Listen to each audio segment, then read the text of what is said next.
नमस्कार, मैं हूं नेहा अंकुरवालिया। आज हम आपको लिए चलते हैं मुंबई की माया नगरी में, जहां ड्रग्स के मामले में डी कंपनी का कनेक्शन निकलते ही बॉलीवुड में खलबली मच गई है।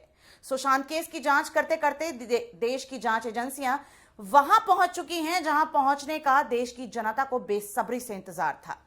बॉलीवुड के दम मारो दम का जाल कहां तक फैला हुआ है, इसी मुद्दे पर बात करने के लिए हमारे साथ मौजूद हैं महाराष्ट्र के पूर्व आईपीएस अधिकारी जवाहर सिंह। सर, आपका बहुत बहुत स्वागत है एबीएनएन चैनल पर। Thank you. सबसे पहले तो आपने बहुत बारीकी से ये सारी चीजें देखी हैं, आप महाराष्ट्र में तैनात रहे हैं, सब कुछ आपने ये सब देखा है। अगर जवाहर जी बात करें तो महाराष्ट्र पुलिस, जब आप अधिकारी थे, महाराष्ट्र पुलिस ने को आपने ये भी जग जाहिर है कि डी कंपनी जो है किस तरह से हावी रहती है बॉलीवुड के ऊपर। तो अगर हम बात करें इस हावी रहने की, तो कितना प्रभाव है बॉलीवुड पर डी कंपनी का? देखो, डायरेक्टली तो डी कंपनी का ऐसा प्रभाव हम नहीं कह सकते, परंतु इनडायरेक्टली ऐसा हो सकता है कि कभी कभी उनका हो जाता है। जैसे कि एक पिक्चर थी वो राम तेरी गंगा मैली हुई, इसमें मंदाकिनी का रोल जैसे लोग बोलते हैं कि उसका बहुत कनेक्शन था डी कंपनी से और उनका वो, तो इससे जग जाहिर होता है कि थोड़ा बहुत उनका कनेक्शन है। ऐसा नहीं कि मतलब वो नहीं है, क्योंकि पैसा सबको चाहिए और फाइनेंस करना या एक्सटॉर्शन करना वो डी कंपनी का पहले से ही काम रहा है। जवाहर जी, जैसे कि पहले हम जब सुशांत केस में हम शुरुआती दौर में देख रहे थे, तो कुछ ऐसी भी बातें निकल कर आई थी कि डी कंपनी से उन्हें धमकियां दी जाती थी और जिसके प्रभाव में आकर उन्होंने ऐसा कदम उठाया कि सुसाइड कर लिया। ऐसी बातें शुरुआत में हमने सुनी हैं। तो क्या वाकई में ऐसा कुछ रहता है कि बॉलीवुड के जो स्टार्स हैं, बड़े बड़े स्टार्स हैं, उन्हें डी कंपनी से जो है कॉल्स आती हैं या डी कंपनी द्वारा उन्हें धमकाया जाता है? नहीं, जैसे सुशांत केस में सुशांत ने कभी किसी को कोई कंप्लेंट नहीं किया कि उसे धमकी आती है। कैसे ऐसे धमकी आने का पहले कुछ रिकॉर्ड कंप्लेंट्स आई है और ऑफिशियल रिकॉर्ड भी अवेलेबल है, परंतु मतलब इसको we can not rule out कि ऐसा नहीं होता है। अगर ऐसा होता है तो इस साइकिल को अभी तक महाराष्ट्र पुलिस या पुलिस अभी तक क्यों नहीं तोड़ पाई है?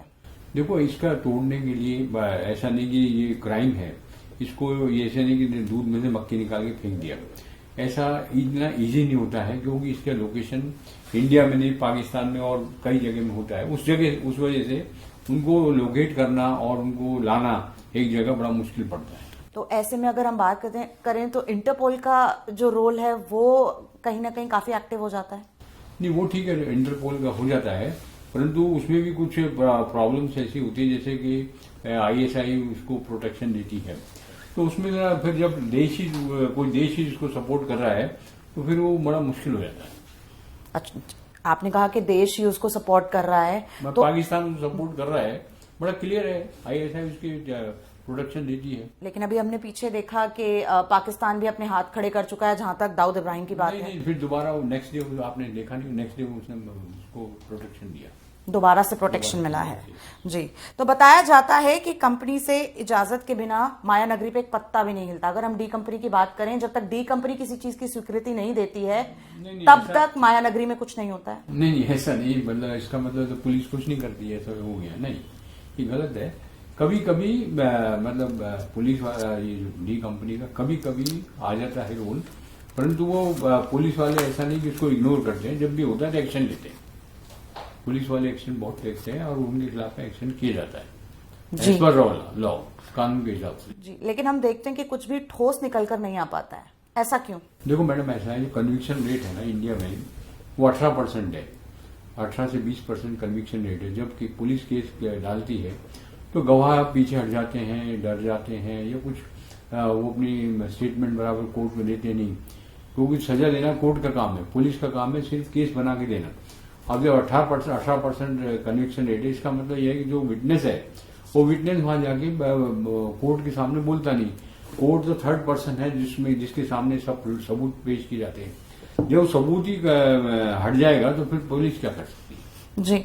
अभी हम अगर बात करें तो कई ऐसे बड़े बड़े सितारे बॉलीवुड से सामने आए हैं जिन्होंने साफ कहा है कि डी कंपनी का प्रभाव तो रहता है, लेकिन अगर हम बात करें ड्रग्स की, तो बॉलीवुड में ड्रग्स करीब 70 से 80% जो स्टार्स हैं वो कंज्यूम करते हैं। मतलब इतना ज्यादा जो है ड्रग्स का सेवन किया जाता है और कहीं ना कहीं उसमें इन्वॉल्वमेंट डी कंपनी की बताई जाती है। ऐसा है कि जैसे एनडीपीएस एक्ट में भी प्रोविजन है कि you can have this drugs for consumption. इसका मतलब यह है कि ड्रग्स की नेसेसिटी है। जो लोग बहुत ओवर टाइम काम करते हैं, फिल्म स्टार्स को 24-24 घंटा काम करना पड़ता है, तो उनके लिए थोड़ा नीड ऑफ दी प्रोफेशन है। आपको शायद मालूम नहीं, जयपुर में, राजस्थान में एक ड्रग्स जो है ना, एक नॉर्मली हर शादी में दी जाती है और वो अफीम दी जाती है हर शादी में। तो एक ट्रेडिशन है वहां पर ऐसा करने का। जहां तक फिल्म स्टार्स की बात है, वहां पर ये लोग ओवर स्ट्रेस रहते हैं और इनको काम करना पड़ता है, क्योंकि कैमरा फेस करना पड़ता है, उनको डायलॉग बोलना है, ये सब काम करना पड़ता है। तो उसकी वजह से ओवरटैक्स होने से कुछ ना कुछ उनको रिलैक्सेंट चाहिए, तो वो इसको यूज करते होंगे। वे ड्रग्स ऐसा, आपने जैसे ड्रग्स बोला, ड्रग्स दो तरह के रहते हैं। एक नार्कोटिक सब्सटेंस होता है और एक ड्रग्स जो है ना मेडिसिन होता है। आप यहाँ मतलब कौन सी बात की कर रहे हैं? ड्रग्स में जो मेडिसिन है उसकी बात कर रहे हैं, या जो नार्कोटिक सब्सटेंस? नार्कोटिक सब्सटेंस का ऐसा है कि उसमें कुछ कंजम्पशन अलाउ है और उसमें उसकी कन्विक्शन भी कम है। तो ये जो कंजम्पशन है, ये कंजम्पशन के लिए प्रोविजन एनडीपीएस में है। और ऐसे जैसे मैंने आपको जयपुर राजस्थान में बताया, राजस्थान में हर घर में, हर बड़ी शादी में ये सब दिया जाता है, सर्व किया जाता है ओपनली। और ये सब लीगल माना जाता है? लीगल माना राजस्थान में ये सब लीगल माना जाता है? लीगल है जी। हमारे वहां देते हैं जी हर शादी में। और अगर हम बॉलीवुड की बात करें और डी कंपनी से उसके लिंक की बात करें, तो आपके टेन्योर में अगर आपने देखा हो, जैसा कि आप कह रहे हैं कि बड़े बड़े सितारे जो हैं कि कुछ मात्रा में ले सकते हैं, कुछ आपके सामने ये चीजें आई थी? नहीं, जो भी, हाँ, एक आज फरदीन खान वगैरह का केस मेरे सामने हुआ था, एनडीपी वो जो जब हुआ था, तो उसमें ये प्रूव हुआ था कि ठीक है, थोड़ा बहुत तो मतलब फिल्म स्टार्स लेते हैं, ऐसा उस केस के निष्कर्ष में सामने आया था फरदीन खान के केस में। फरदीन खान के केस में अगर हम बात करें मुंबई की, पर्टिकुलरली मुंबई क्योंकि हब माना जाता है, आपने देखा इकोनॉमिक हब है, पूरा बॉलीवुड वहां पर है। अगर उस लिहाज से हम बात करें तो डी कंपनी का सबसे ज्यादा बोलबाला भी मुंबई में हावी है। तो ऐसे में क्यों सरकार कोई कदम नहीं उठा पाती है राजनीतिक तौर पर? क्यों कुछ ऐसा नहीं हो पाता है कि डी कंपनी का जो कहीं ना कहीं होल्ड है उस पर नजर रखी जाए? आपको शायद मालूम नहीं, एक मिनिस्टर थे जिन्होंने कहा था कि हम 100 दिन में दाऊद को लेके आ जाएंगे।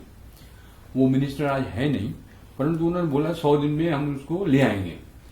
तो आज तक तो कोई लाया नहीं। और वो भी मतलब ये सत्तारूढ़ी पार्टी के मिनिस्टर थे जिन्होंने नहीं बोला था। तो वो आज इस दुनिया में नहीं है, उनके बारे में कुछ बोलना नहीं चाहता, परंतु उन्होंने बोला 100 दिन में लाएंगे। अब आपको मालूम है कि जो एक्स्ट्राडिशन ट्रीटी हो, किसी भी आदमी को किसी मुल्क से फ्यूजिटिव क्रिमिनल को लाने के लिए प्रोसीजर होता है कि उस कोर्ट में जाके बताना पड़ता है इसके खिलाफ में ये केस है, फिर एक्स्ट्राडिशन ट्रीटी चाहिए। अगर एक्स्ट्राडिशन ट्रीटी नहीं होगी तो वो उस देश में नहीं ला सकते। तो हमारा पाकिस्तान से है, उसके एक्स्ट्राडिशन ट्रीटी नहीं है, लंदन से है, अमेरिका से है और दूसरे देशों से है जहां से हम ला सकते हैं। परंतु पाकिस्तान में ऐसा है कि हमारे साथ में उनका एक्स्ट्राडिशन ट्रीटी नहीं होने से वो उसको लाना थोड़ा मुश्किल पड़ता है दाऊद को। जी चलिए, इस बीच हमारे साथ हमारे वरिष्ठ पत्रकार एसपी त्रिपाठी जी जुड़ गए हैं। सीधा उनसे बात करेंगे और उनसे जानने की कोशिश करेंगे। अगर त्रिपाठी जी हम बात करें बॉलीवुड की, कहा जाता है कि बॉलीवुड से बहुत अच्छी खासी रकम जो है वो डी कंपनी को जमा की जाती है। वाकई में इस बात में कितनी सच्चाई है? माया नगरी में जब से फिल्मी जो बॉलीवुड बना है करीब 100 साल पहले से, ये क्रिमिनल्स और फिल्म स्टार और फिल्मी दुनिया के लोगों के साठगांठ शुरू से रही है। और उस एक्चुअली क्या है कि मुंबई में जो ऑर्गेनाइज क्राइम है वो शुरू से ही वहाँ बोलबाला रहा है और उसका सबसे बुरा असर जो है वो बॉलीवुड पर पड़ा है। तो उस पर एक समय ऐसा आया करीब 60 साल पहले, या उसके हाजी मस्तान आए। हाजी मस्तान का बोलबाला इतना जबरदस्त हुआ कि उन्होंने एक फिल्म स्टार से शादी कर ली, सोना से। और उसके बाद ही लोगों को, पूरे देश को पता चला कि जो है फिल्मी दुनिया पर बॉलीवुड पे ये जो क्रिमिनल्स हैं या जो अपराधी लोग हैं मुंबई के, उनका बोलबाला है। और एक समय ऐसा आया कि ये लोग फाइनेंस करने लगे और ये तय करने लगे कि कौन फिल्म बनाएगा, उसमें डायरेक्टर कौन होगा, इसमें हीरो कौन होगा, हीरोइन कौन होगी। तो इस तरह की चीजें सब लगी। और 90 के बाद 1990 के बाद तो स्थिति ये हो गई कि ये लोग जो है हर फिल्म के स्टार से जब फिल्म बनाने का पैसा तो लेते ही देते, हफ्ते उगाही शुरू कर दिया। और ये सब चीजें सब लोग जानते थे, सरकार जानती थी, स्थानीय सरकार जानती थी। और उसके बाद जो है 90 के बाद तो स्थिति भयावह होती चली गई और उसका खामियाजा बॉलीवुड को भुगतना पड़ा। आप 98 में मेरे ख्याल से उसके 90 के दशक में ही गुलशन कुमार की वहाँ हत्या हुई, बहुत टी सीरीज के मालिक थे वो। और उसके बाद एक ऐसी दहशत पैदा हुई फिल्म स्टारों के बीच में, धमकियां देने लगे। राकेश रोशन जी थे, उन्होंने 2000 में उनको धमकी दी गई। और अब जो स्थिति, उसके बाद जो संजय का नाम है, संजय दत्त का भी नाम आया, और उसके बाद शाहरुख खान का नाम आया, छोटा शकील के साथ जुड़ा। और उसके बाद भी ये मंदाकिनी से लेकर के सारी वो दाऊद का भी नाम जुड़ गया था, अमिताभ आयुब से उसने शादी की। तो इस तरह से चीजें ऑर्गेनाइज तरीके से इनका बोलबाला रहा बॉलीवुड पे। अगर त्रिपाठी जी हम बात करें तो बॉलीवुड पर हम वर्चस्व की बात करते हैं डी कंपनी के, कई स्टार्स को मरवा भी दिया जाता है, ऐसी भी खबरें आती हैं, चाहे वो खुले तौर पर ना बोला जाए, लेकिन कहीं ना कहीं एक आम आदमी जानता है कि हो ना हो ये डी कंपनी का हाथ इस पूरे के पूरे केस में हो सकता है। हम बात करें अगर दिव्या भारती की, हम बात करें अगर टी सीरीज के मालिक की, तो इनमें भी कहीं ना कहीं डी कंपनी का हाथ रहा है। दो राय नहीं है, क्योंकि मैंने आपको बताया ना कि 90 के बाद जो है वो डी कंपनी का बहुत बड़ा रोल था। और डी कंपनी के साथ साथ जो है अबू सलीम, ये दोनों कंपटीटर हो गए। कभी वो हावी हो जाते थे, कभी ये हावी हो जाते थे। और एक समय जब दंगा हुआ मुंबई में, तो संजय दत्त के यहाँ ये दोनों का आना जाना हुआ था। और इन दोनों के तरफ से बताया जा रहा है, कुछ जो खबरें थी कि इनकी दोनों के तरफ से उनके यहाँ जो है जखीरा, हथियारों का जखीरा पाया गया। और उसके बाद जो है ये देखा गया कि राकेश रोशन वगैरह की जो धमकियां देने लगे, उसके बाद की घटना में ही तो गुलशन कुमार की हत्या हुई। तो इस सब से जोड़ के देखा गया कि डी कंपनी उस पर हावी रही। और उसके बाद हालांकि सरकार के, भारत सरकार में जब अटल बिहारी वाजपेयी की सरकार थी, तो इसमें ये देखा गया कि इसमें दिक्कत क्या है, क्यों हावी हो रहे हैं अपराधी वहां। तो देखा गया कि ये जो अगर इनको जो है पैसे की वजह से, पैसा इनके पास है, तो सरकार ने क्या किया कि फिल्म को इंडस्ट्री बनाकर दर्जा दे दिया। तो इंडस्ट्री से दर्जा मिलने से क्या हुआ कि इनकी फाइनेंसिंग होने लगी, बैंकों की तरफ से होने लगी। लेकिन ये देखा गया कि उसके बाद भी उसका बहुत असर नहीं पड़ा, उसका बहुत ज्यादा असर नहीं पड़ा। और अभी भी उसमें जो है माफिया वहाँ हावी है। और जो सुशांत का मामला है वो जीवंत उदाहरण है उसका, कि किस तरह से ड्रग के लेकर के जिस तरह से चीजें हो रही हैं, जो सामने आ रही है, वो बताया जा रहा है कि पूरा फिल्म इंडस्ट्री, बॉलीवुड अभी अपराधीकरण से, चंगुल से मुक्त नहीं है। जी बिल्कुल। अगर हम बात करें डी कंपनी की, दाऊद इब्राहिम की, और इस समय सुशांत सिंह राजपूत केस की, नारकोटिक्स डिपार्टमेंट जिस तरह से पूछताछ कर रहा है, तो कई कड़ियों पे कड़ियां जुड़ती नजर आ रही हैं। त्रिपाठी जी, इस बारे में क्या कहना चाहेंगे आप? जी, आप बिल्कुल सही कर रहे हैं कि उसके लिए जो है हमें कोशिश करनी पड़ेगी। और इसकी ऐसा नहीं कि इसकी शुरुआत नहीं हो पा रही है, शुरुआत हुई है। लेकिन ये जिस तरह से आपने बताया कि वहाँ पे मुंबई में ये देखना पड़ेगा कि जो ऑर्गेनाइज क्राइम है उसका प्रोटेक्शन कहाँ से मिल रहा है। वहाँ लोकल लीडरशिप, लोकल जो गवर्नमेंट है, लोकल गवर्नमेंट, आरोप में नहीं लगा रहा हूँ, लेकिन ये देखा जा रहा है कि जिस तरह से वहाँ अभी गांव में, गली गली के मोहल्ले में आपको क्रिमिनल मिल जाएंगे, हफ्ता वसूल करने वाले मिल जाएंगे, उस तरह की चीजें वहाँ हावी हैं। और हावी होने की वजह से वो फिल्म इंडस्ट्री में भी हावी हो जा रहे हैं। और फिल्म इंडस्ट्री हावी जब हो जाते हैं तो उसमें अब ड्रग्स का भी आ गया एंगल। ड्रग्स का जो एंगल है वो सब जगह भी चलता रहा, शुरू से चलता रहा, वहाँ तो एक तरह से फैशन है। और अब उसका नुकसान देखिए ना, सुशांत जैसे टैलेंटेड आदमी, फिल्म स्टार का जो है, जिस तरह से हत्या हुई है, जो भी हत्या तो हम नहीं कर सकते, अभी तथाकथित कहा जा रहा है, लेकिन जिस तरह से चीजें को एक टैलेंटेड जो हमारे फिल्म स्टार है वो प्रभावित हो रहे हैं, तो इससे देश का नुकसान हो रहा है। जी, और अगर बात करें त्रिपाठी जी राजनीतिक पैमाने पर और साथ ही अगर हम बात करें आधिकारिक पैमाने पर, क्या वजह है, कहाँ रुकावटें आती हैं कि हम कोई ठोस एक्शन नहीं ले पाते हैं? देखिए, मैं ये कह रहा हूँ कि ये इस पर सबको सोचना होगा कि इंडस्ट्री को, फिल्म इंडस्ट्री जो है एंटरटेनिंग है, एंटरटेनमेंट के लिए जुड़ी हुई है, उसमें जो है ये होता है कि उसमें कैसे जो है हम कोशिश करें। इसको हर आदमी की जिम्मेदारी, केवल सरकार की जिम्मेदारी नहीं है, वहाँ स्थानीय स्तर पर जो लोग हैं उनकी जिम्मेदारी भी है कि इसको हम फिल्म इंडस्ट्री को मुक्त करें, अपराधीकरण से उसको मुक्त किया जाए, और उसके लिए जो है सबका सहयोग जरूरी है। जी, तो हम जवाहर जी से जानेंगे। जवाहर जी, अगर हम बात करते हैं, ये जग जाहिर है, एक आम आदमी भी जानता है, जो शायद मुंबई में नहीं भी रहता है वो भी जानता है कि बहुत बड़ा जाल है जो बुना गया है, जिसकी काट नहीं है, वो एक डी कंपनी का जाल है। अगर हम एक आम आदमी की तरह आपसे जानना चाहें, आपने अपने टेन्योर में क्या कुछ देखा, आपने अपने टेन्योर में क्या कुछ महसूस किया और क्या कुछ एक्शन उस समय में लिए गए? देखो, जो एक्शन की बात है, कानून के हिसाब से एक्शन लिया जा सकता है, चाहे डी कंपनी है, जो कोई भी हो, उसके लिए जो कानून का जो प्रतिक्रिया प्रोसीजर है, उसको कोर्ट में जाके उसको बताना पड़ता है और विटनेस को लाना पड़ता है। जैसे कि मैंने आपको बताया कि ये जो अभी आपको बता दूं, दाऊद कैसे शुरू हुआ। दाऊद एक हेड कांस्टेबल का लड़का है, पुलिस का, मुंबई पुलिस का। तो जब उसके पिताजी बॉम्बे पुलिस में थे, तो वो अपने पिताजी को रोटी देने आता था, और वहां पर उसको ही graduated himself in crime matter there only. तो पुलिस का क्या काम करता है, कैसे करते हैं, उसको सब वहां से समझ में आ गया। इस करके दाऊद को पुलिस की काम की जो स्टाइल है, फंक्शनिंग, क्या क्या करना है, कोर्ट में कैसे क्या होता है, उसको सब मालूम हो गया। And he graduated himself in that area, in the police station itself, और crime branch of the Mumbai only, जहां उनके पिताजी थे।